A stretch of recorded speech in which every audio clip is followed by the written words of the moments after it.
All right, buckle up, everybody. Welcome to the deep dive. Today, we're diving headfirst into a topic that's, let's just say it's universally relatable. Those little quirks of behaviors that make us want to, you know, Scream into a pillow. exactly. We're talking pet peeves, those fascinating little things that just push our Oh, buttons. I love this topic. And our source material is, well, it's pretty juicy, a list of the top 10 most annoying types of people, straight from, get this, the top tens. Oh, yeah, the top 10's a treasure trove of social triggers. You said it. Yeah. But here's the thing. We're not just going to, skim the surface and chuckle at the list. We're going deeper, exploring the why. Like, why do these types get under our skin? What's the psychology behind it all? What can it tell us about human nature, about ourselves even? I like that angle. It's like what is it, a psychological safari? Exactly. We're venturing into the wilderness of human behavior. So grab your pith helmets, folks, because we're about to encounter some fascinating and maybe a little irritating specimens. And speaking of specimens, the list kicks off with a roar, bullies. It's like a classic villain, right? Yeah. And the author really doesn't hold back. Like, they call out coaches who use bullying to, toughen kids up. Like, cruelty is a rite of passage. Right. No way. What's so interesting here is how this taps into, like, a primal fear, not just of physical harm, but of, the erosion of empathy. Like, it's an attack on our humanity. It's fascinating. See, bullying isn't just about individual acts of aggression. It's more about the environment, that toxic social environment that it creates. There's so much research on this, like the Stanford Prison Experiment, or studies on mob mentality. The author's really advocating for upstanders, not bystanders. We're all complicit in a way. Yeah, the silent majority. Yeah. Powerful stuff. It's not just about the bully, it's about all of us. Right, and it also reveals something, like a core value that we share. It's the desire for uh, a society that values compassion, that values fairness. People really, they yearn for a world where vulnerability is not exploited, but protected. That makes you think, if the intensity of our reaction to something, like if that's a measure of how much we value it, what does it say about us when we see the next entry on the list? Spoiled children. The author, they paint this picture of a kid who's basically a tiny tyrant, throwing tantrums, demanding extra food, zero remorse, the works. Wow, the spoiled child, a classic antagonist. I mean, this one really hits a nerve because it triggers these deep-seated anxieties about entitlement, fairness, the future of society. It's like, think about it. We live in this world of instant gratification. Delayed gratification it's practically a lost art at this point. Right. And then you add in social media where everything's perfect and curated. It's no wonder we're seeing this rise in what some people perceive as narcissistic tendencies, even in children. That's way deeper than just hating to see kids getting away with bad behavior. Right. It's not just about the bratty kid in the moment. It's about this bigger cultural shift. And it has us worried about, what values are we instilling in the next generation? So spoiled kids, they're more than just a nuisance. They're like a symptom of something much bigger. What about when we move into the realm of beliefs? Like the author calls out religious fanatics for taking the Bible literally, judging others based on their choices, even down to like the music they listen to. Ooh, that's an interesting one. This one really highlights that tension between conviction and tolerance, that tightrope we're always walking in a pluralistic society. You see, what's fascinating here is that the author's annoyance with say, fundamentalist Christians reveals a fear of rigid thinking. It's not even necessarily about disagreeing with the beliefs themselves. It's more about a discomfort with the, perceived lack of flexibility, the lack of openness to other perspectives. It's almost like they're annoyed by the certainty, the lack of doubt. But isn't that part of what makes faith so powerful for some people? That unwavering belief. Absolutely. And that's where the clash happens, right? That very thing that gives some people solace, that absolute faith, can be perceived as threatening to those who really value critical thinking, questioning. So it's a clash of values, Yeah. dressed up as an annoyance with, rock music. Makes you think twice about judging someone's taste in tunes. You got it. The surface behavior, it's just the tip of the iceberg. Speaking of icebergs, let's navigate over to a particularly chilly topic: extreme feminists. The author, who identifies as female, by the way, distinguishes between, supporting equal rights and what they see as aggressive tactics used by some feminists. They even accuse some of wanting to treat men like slaves. Ah, yes. The feminazi trope, a classic boogeyman to derail conversations about gender equality. It's crucial to recognize that this entry isn't really about feminism itself. It's more about the anxieties surrounding social change, the Mm. author's language. It reveals a fear of, you know, the power dynamics being flipped, men becoming the oppressed, women the oppressors. So it's not actually about, hating women. It's about a fear of losing power. Exactly. It's a classic example of how our annoyances can actually be projections of our own insecurities.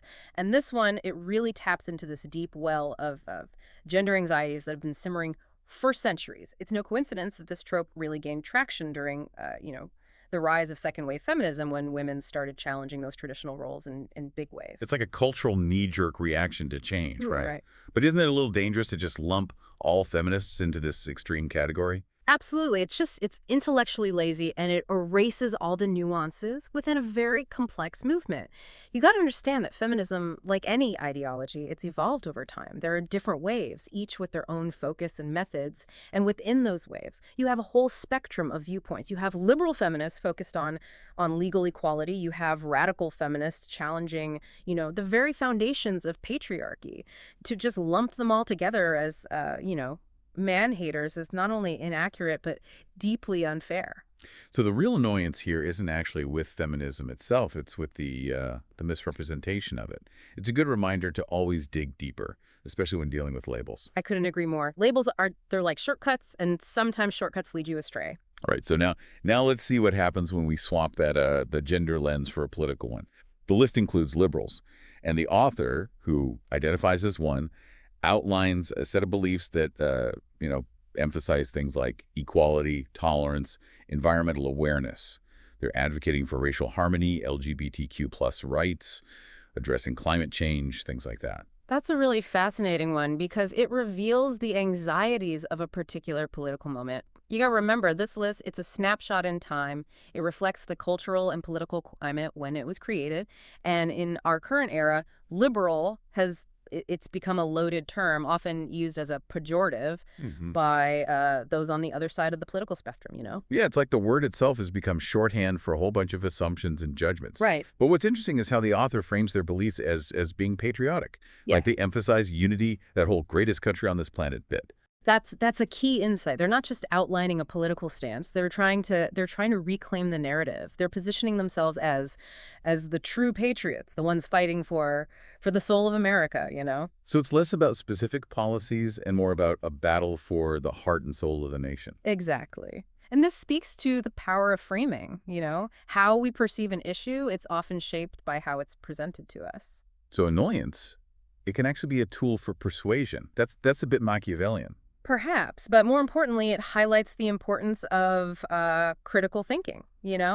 Don't just accept those labels and framing at face value. You got to dig deeper, question those assumptions, consider, the motivations behind the language being used. Yeah, that's a deep dive I can get behind.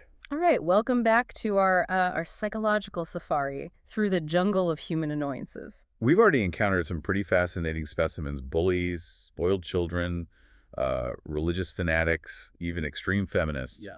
And like we promised, we're circling back to a few of these intriguing creatures for a closer look. Yeah, let's start with those pint-sized tyrants, the spoiled children.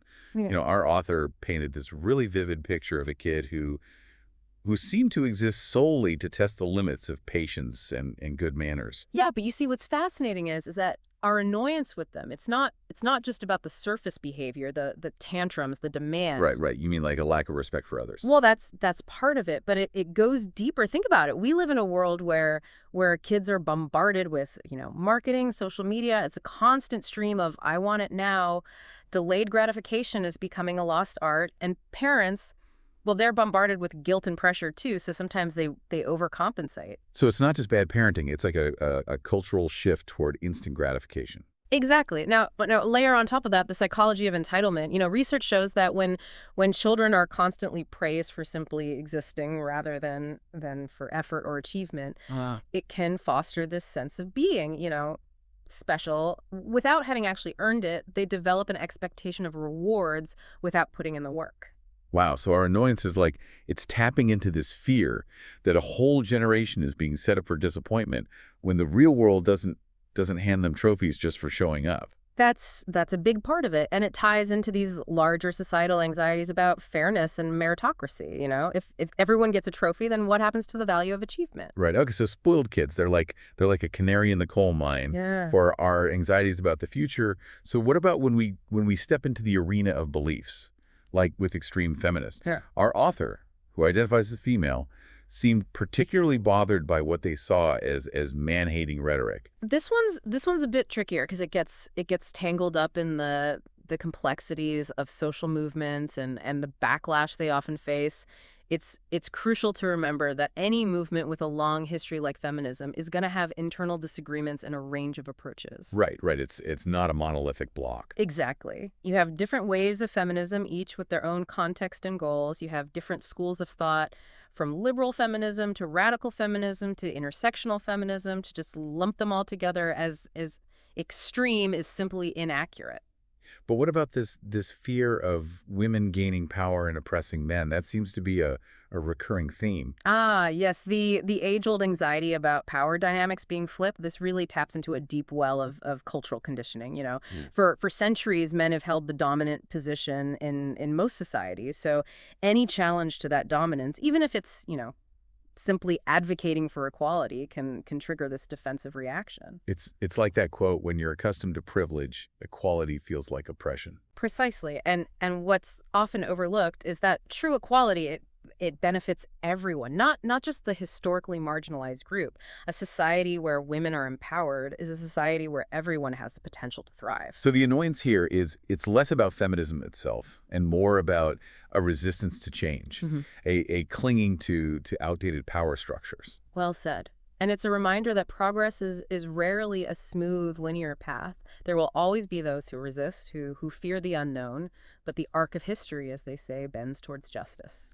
That's a hopeful thought. Now for our next deep dive, let's wade into a topic that's often considered taboo, religion. Our list includes religious fanatics, which the author seems to associate with judgmental attitudes and a refusal to engage with those who hold different views. This one's particularly interesting because it highlights the challenges of navigating deeply held beliefs in a pluralistic society. On the one hand, you know, people have a right to their faith, to find solace and meaning in their chosen religion. But on the other hand, there's this expectation that we'll also respect the beliefs or lack thereof of others. Exactly. And that's where the friction arises when someone's faith leads them to judge or condemn others. It crosses that line from personal conviction to imposing one's beliefs on others. But isn't there also a danger of being dismissive of someone's faith just because we don't share it? Absolutely. It's a delicate balancing act. We need to find ways to coexist peacefully without, you know, So sacrificing our own values or trying to force others to conform to ours. so it's not about erasing differences, but finding a way to respect them. Precisely. And that requires open communication, empathy, and a willingness to listen, even when we disagree. Now speaking of disagreement, our final deep dives in this segment takes us into the realm of politics with liberals. The author, who identifies as one, lays out a set of beliefs centered on equality, tolerance, and environmental awareness. This one's fascinating because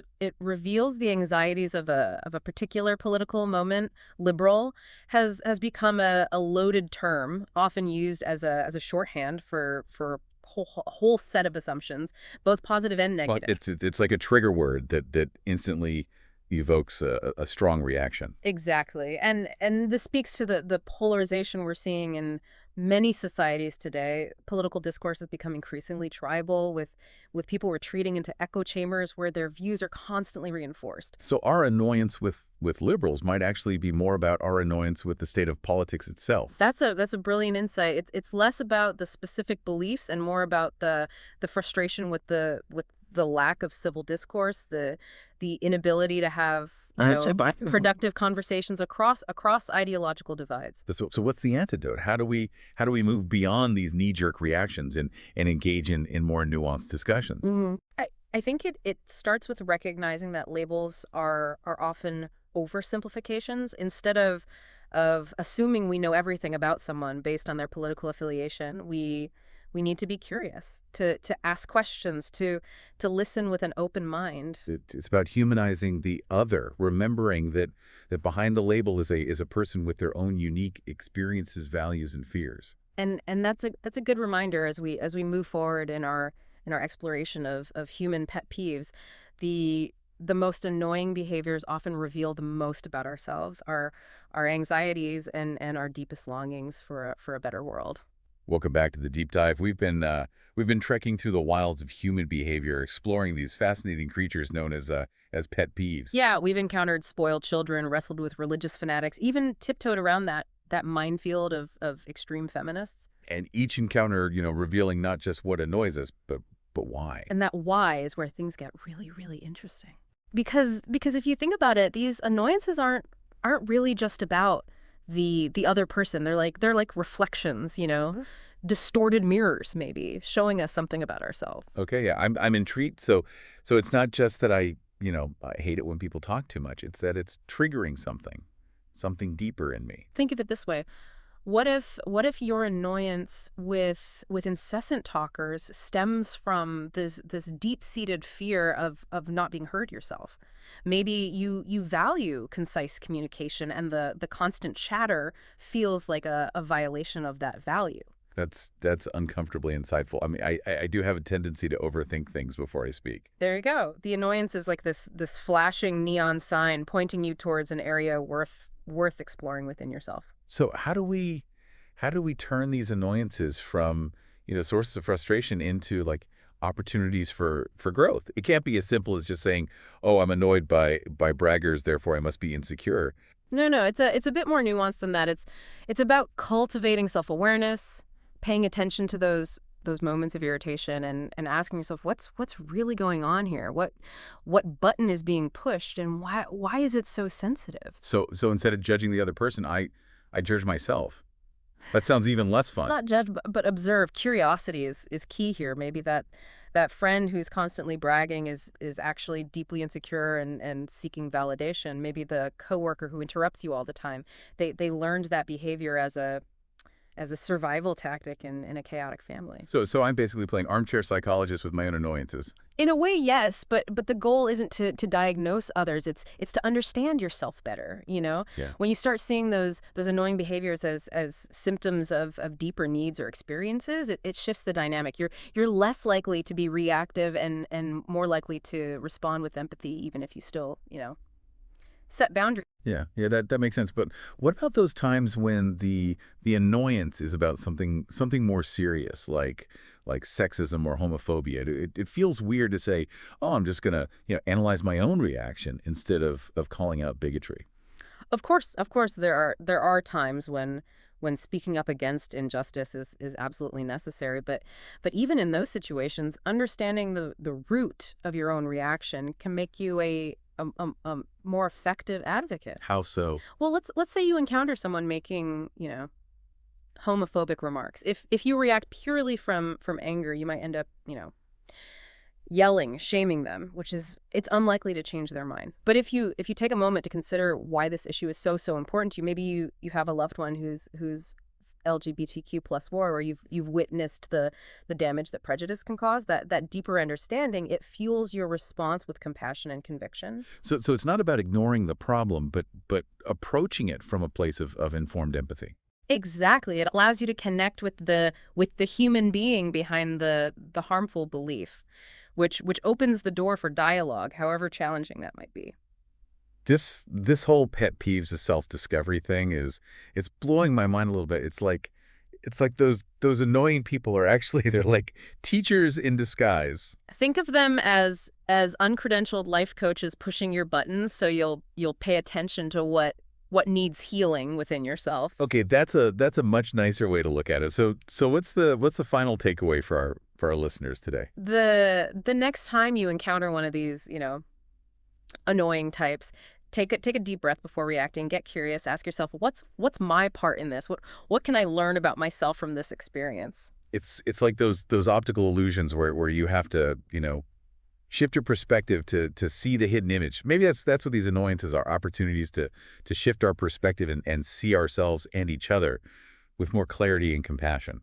Beautifully said. And who knows, maybe with a little bit of self-awareness and empathy, we can transform those irritating encounters into moments of connection and growth. Now, that's a deep dive worth taking. Thanks for joining us on this exploration of human pet peeves.